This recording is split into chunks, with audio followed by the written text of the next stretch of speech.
Hello everyone, welcome to Swapna's dreamland. ఇప్పుడు మనం చూడబోయే ప్లేస్ వచ్చేసి సీతారామచంద్రులు వనవాసంలో నివసించిన పర్ణశాల గురించి. ఇది వచ్చేసి నాసిక్ పట్టణంలో ఉంది. అక్కడ మీకు ఆటోలు దొరుకుతాయి. వాళ్ళు కంప్లీట్గా ఎక్స్ప్లెయిన్ చేస్తారు. అంటే ఎక్కడెక్కడ ఏ ప్లేసెస్ ఉన్నాయో అవన్నీ వాళ్ళు ఎక్స్ప్లెయిన్ చేస్తారు. ఇక్కడ పంచవటి, కాలారాం, లక్ష్మణ్ రేఖ, త్రివేణి సంగమం ఇలాంటి ప్లేసెస్ అన్నీ ఉంటాయి.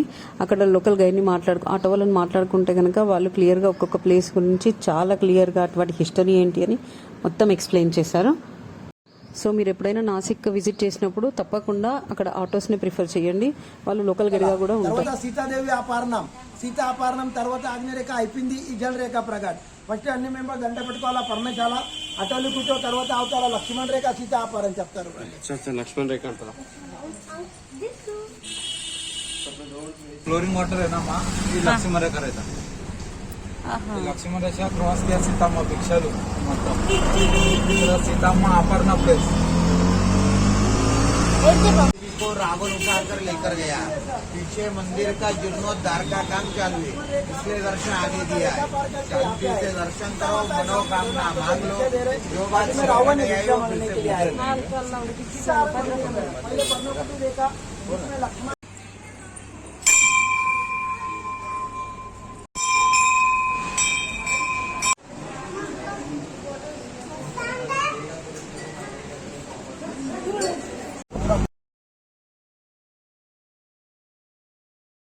ఈ ప్లేస్ వచ్చేసి లక్ష్మణుడు శూర్పణఖ ముక్కు చెవులు కోసిన ప్లేస్ అని చెప్తారు. అందుకని నాసిక అని రెండు కలిపి నాసిక్ పట్టణానికి ఆ పేరు వచ్చిందని కూడా చెప్పాడు. ఇక్కడ లక్ష్మణుడికి మాత్రమే సపరేట్గా ఒక ఆలయం నిర్మించబడి ఉంది.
Tidak